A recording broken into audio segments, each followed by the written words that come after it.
ओम अज्ञानतिमिरन्धस्य ज्ञानाञ्जनशलाखया चक्षुरुन्मीलितं येन तस्मै श्रीगुरवे नमः। नमो ओम विष्णुपदाय कृष्णप्रेष्ठाय भूतले श्रीमते भक्तिवेदान्तस्वामिन् इति नामिने। नमस्ते सरस्वती देवे गौरवाणी प्रचारिणे निर्विशेष शून्यवादी पाश्चात्य देशतारिणे। जय श्री कृष्ण चैतन्य प्रभु नित्यानंदा श्री अद्वैत गदाधर श्रीवासादि गौर भक्तवृंदा। हरे कृष्णा कृष्ण कृष्णा हरे हरे, हरे राम राम राम हरे हरे। हरे कृष्णा। तो ब्रह्मा जी की प्रार्थना सुनने के बाद भगवान शिव, जिन्हें आशुतोष भी कहा जाता है, जो बहुत जल्द संतुष्ट हो जाते हैं, वो संतुष्ट हो जाते हैं और अब बड़ी महत्वपूर्ण बातें कहते हैं। वो कहते हैं, हे पिता ब्रह्मा, मैंने इन देवताओं के द्वारा जो अपराध किया गया है उसे बड़ी गंभीरता से नहीं लिया है। इसका क्या कारण है? एक तो इन्होंने ये अपराध चाइल्डिश जिसे कहते हैं, बालकपन में किया है और अज्ञानता में किया है। तो जो मैंने इन्हें सजा प्रदान की है, वो सजा इनसे बदला लेने के लिए नहीं, अपितु इनकी गलती को सुधारने के लिए मैंने इन्हें सजा प्रदान की है। तो ये बहुत महत्वपूर्ण है समझना। दो प्रकार से हम सजा दे सकते हैं। एक, मान लीजिए एक दुश्मन कहीं पर पकड़ा जाता है, उस दुश्मन को कैसे सजा दी जाती है? एक दुश्मन की भांति। लेकिन कई बार पिताजी अपने पुत्र को भी सजा देते हैं। तो क्या पिताजी पुत्र को दुश्मन समझ करके सजा देते हैं? कई बार हो सकता है कि पिताजी बेटे को थप्पड़ मारे जोर से। तो क्या पिताजी बेटे को दुश्मन समझ करके सजा दे रहे हैं? नहीं, उसकी गलती को सुधारने के लिए। तो दोनों में बड़ा अंतर होता है। शिवजी के लिए ये सारे देवतागण, जितने भी जीव हैं इस भौतिक संसार में, वो उनके पुत्र की भांति है और शिवजी उनके पिता की तरह हैं। तो ना तो उन्होंने उनके अपराध को दुश्मन की भांति गंभीरता से लिया, क्योंकि वो जानते थे ये तो चाइल्डिश है, बालकपन है मात्र। अज्ञानता के वश उन्होंने इस प्रकार से किया है। लेकिन उनको सजा भी आवश्यक थी, उनको सबक सिखाने के लिए, उनको कुछ लेसन प्रदान करने के लिए, पाठ पढ़ाने के लिए। तो कहते हैं, इसलिए मैंने उनको सजा प्रदान की। और अब वो कहते हैं कि जैसे ब्रह्मा जी ने कहा था, उन्होंने कुछ प्रार्थनाएं की थी। तो कहते हैं कि दक्ष को जीवन तो वापस मिल सकेगा, लेकिन क्योंकि दक्ष का सर जो है वो काट करके अग्नि में जला दिया गया है, तो वो तो विध्वंस हो गया है, वो तो नष्ट हो गया है।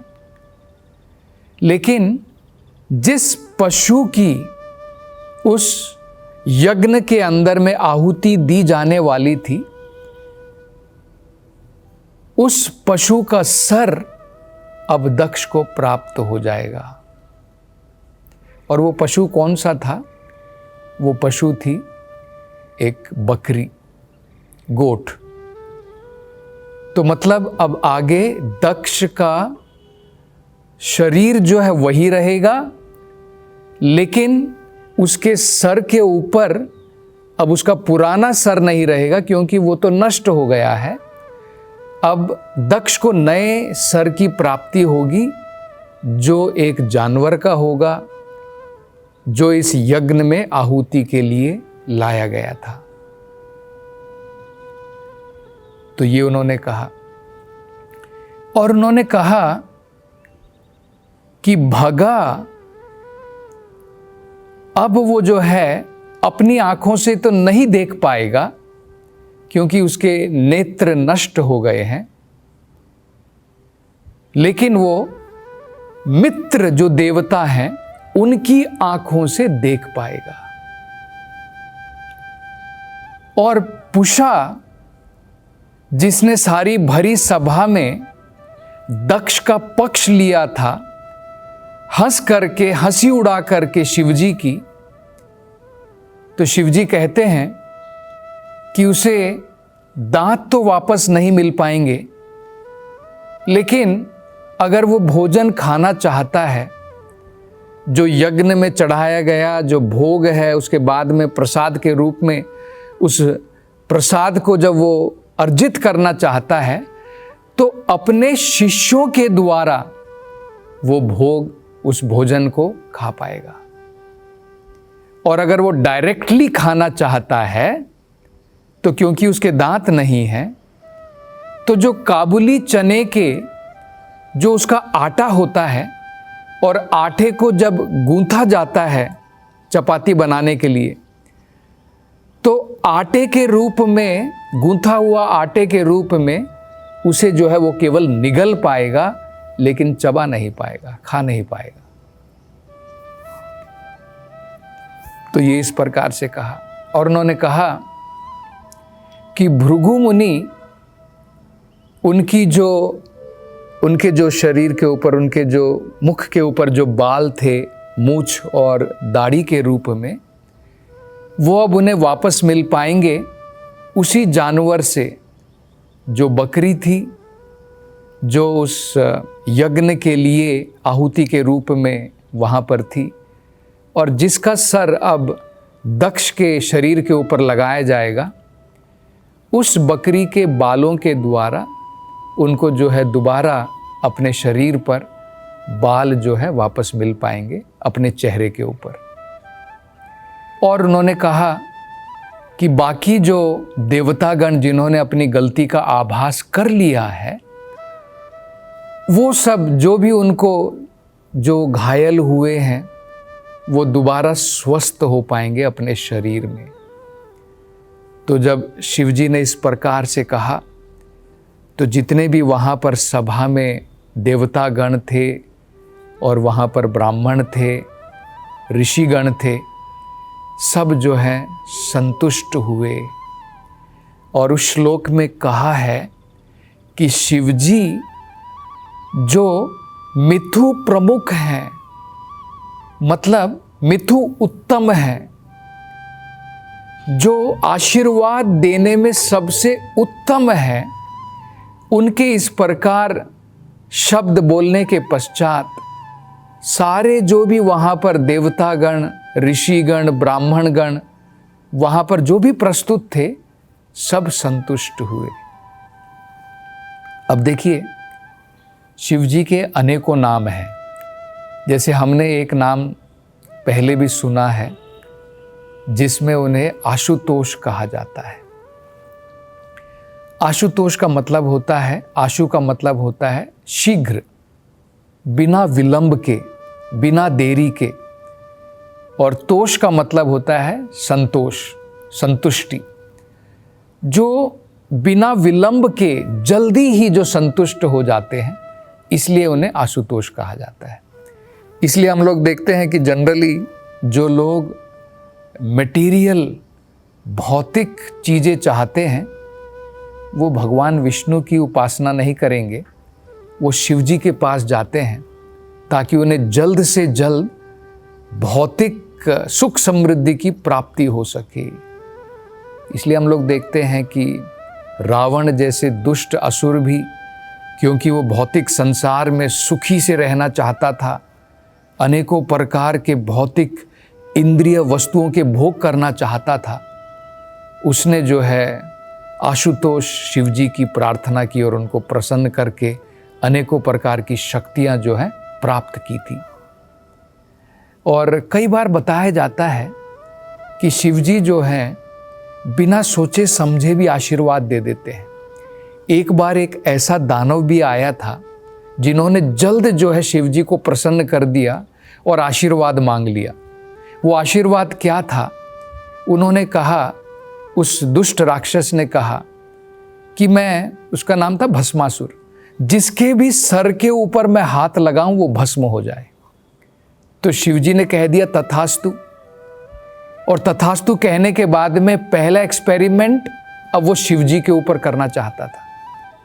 तो अब शिवजी को अपनी जान बचा करके भागना पड़ा, क्योंकि जो आशीर्वाद उन्होंने दिया है वो विफल तो जाने वाला नहीं है। अब वो राक्षस जो है भस्मासुर शिवजी के सर के ऊपर हाथ रखना चाहता है कि आशीर्वाद जो उन्होंने दिया है वो कार्य करता है कि नहीं, मैं देखना चाहता हूं। तब जाकर के भगवान विष्णु की चालाकी के कारण भस्मासुर को जो है दोबारा अपने ही सर के ऊपर हाथ रखने के लिए भगवान ने जो है प्रेरित किया, और भस्मासुर वहां पर जो है भस्म हो गया। तो यहां पर जो शब्द का प्रयोग किया गया है मिथु तमः, मिथु उत्तमः, मतलब जो आशीर्वाद देने में श्रेष्ठ बताए जाते हैं। क्योंकि कई बार शिवजी जो हैं आध्यात्मिक आशीर्वाद भी देते हैं जो अत्यंत श्रेष्ठ है। वो केवल भौतिक आशीर्वाद मात्र नहीं देते हैं। वैष्णव जब भगवान शिव की उपासना करते हैं, अगर आप वृंदावन में जाएंगे तो शिवजी जो हैं, अगर आप देखेंगे पूरे व्रज के रखवाले हैं। व्रज के रखवाले, भक्ति के रखवाले के रूप में शिवजी जो हैं व्रज में विराजमान हैं। तो अगर भगवान के भक्त, विष्णु भक्त जो हैं, अगर वो शिवजी की उपासना करते हैं तो केवल आध्यात्मिक प्रगति के लिए, इसलिए नहीं रावण की तरह कि मुझे भी कुछ भौतिक चीज़ों की ज़रूरत है।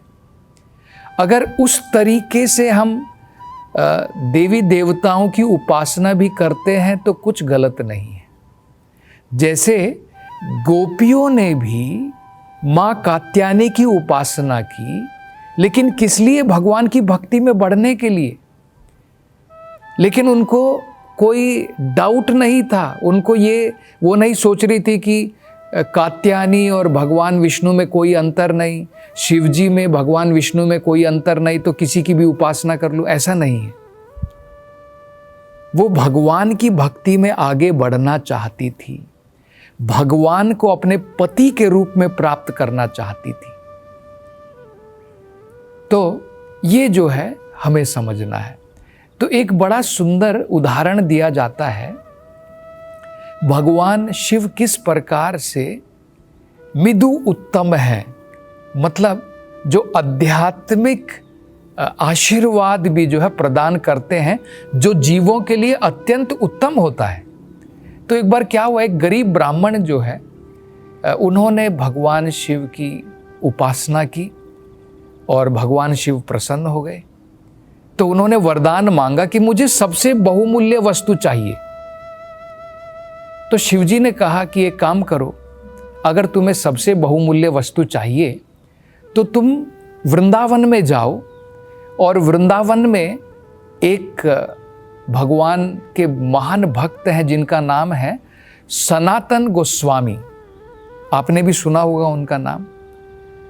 वृंदावन में एक बड़ा प्रसिद्ध मंदिर है, राधा मदन मोहन। तो राधा मदन मोहन जी की स्थापना, उस मंदिर का निर्माण कार्य श्री सनातन गोस्वामी जी ने करवाया था। वो अपने लिए एक छोटी सी कुटिया में मात्र रहते थे, भगवान के लिए बड़ा मंदिर उन्होंने बनवाया था।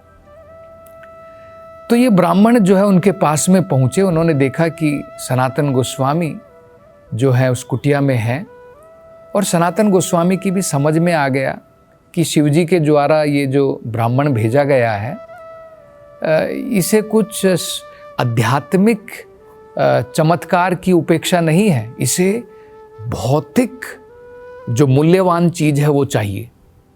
तो उन्होंने कहा कि शिवजी ने मुझे भेजा है आपके पास में जो सबसे बहुमूल्य वस्तु है मुझे प्रदान कर दीजिए। तो उन्होंने कहा कि ठीक है ब्राह्मण, एक काम करो, वो जो मेरे दरवाजे के पास में एक कूड़ादान है, उस कूड़ेदान के अंदर में तुम्हें पारस पत्थर प्राप्त हो जाएगा, उसे लेकर के तुम खुश रहो। तो ब्राह्मण जो है बड़ी आतुरता के साथ में गया, डस्टबिन में से, उस कचड़े के डब्बे में से उसने पारस का मणि निकाला और खुश हो गया कि भाई अब तो काम बन गया, किसी भी चीज़ को लगाऊं तो वो सोना बन जाएगा। लेकिन जाते जाते मन के अंदर में एक विचार आने लगा कि लगता है सनातन गोस्वामी जी ने मुझे सबसे बहुमूल्य वस्तु प्रदान नहीं की है, क्योंकि भला कौन व्यक्ति सबसे बहुमूल्य चीज को डस्टबिन में रखेगा, तो लगता है इससे भी कुछ और मूल्यवान है। तो तुरंत वो सनातन गोस्वामी के पास में गए और उनसे कहा कि कृपा करके मुझे सबसे बहुमूल्य वस्तु दो, ये तो आपने कचड़े के डब्बे में रखा हुआ था, ये मुझे नहीं लगता कि सबसे बहुमूल्य वस्तु है। तो उन्होंने कहा कि क्या तुम्हें सही में सबसे बहुमूल्य वस्तु चाहिए? तो ठीक है, तुम एक काम करो, सबसे पहले इस पारस पत्थर को जाकर के यमुना नदी में फेंक करके आ जाओ और दोबारा वापस आओ। तो फेंक करके आया और तब सनातन गोस्वामी ने उनको दीक्षा प्रदान की, भगवत दीक्षा, हरि नाम दीक्षा जिसे कहते हैं, भगवान का महामंत्र प्रदान किया, जिसके द्वारा वो भगवान की भक्ति में बढ़ सके। क्योंकि जब व्यक्ति दीक्षा प्राप्त करने के बाद भगवान के नाम का जप करता है तो गुरु की कृपा के द्वारा, भगवान की कृपा के द्वारा दोबारा उसे भव बंधन में नहीं पड़ना पड़ेगा। वही सबसे बहुमूल्य वस्तु है जो शिवजी ने सनातन गोस्वामी के द्वारा उनको प्रदान की। तो अब आगे की कथा हम अगली कथा में उसकी चर्चा करेंगे। हरे कृष्ण।